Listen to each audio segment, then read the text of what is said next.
بسم الله الرحمن الرحيم طاسيم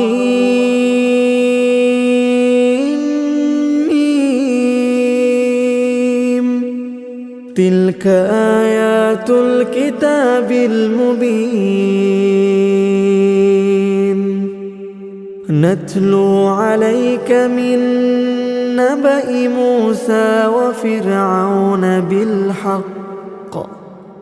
وفرعون بالحق لقوم يؤمنون.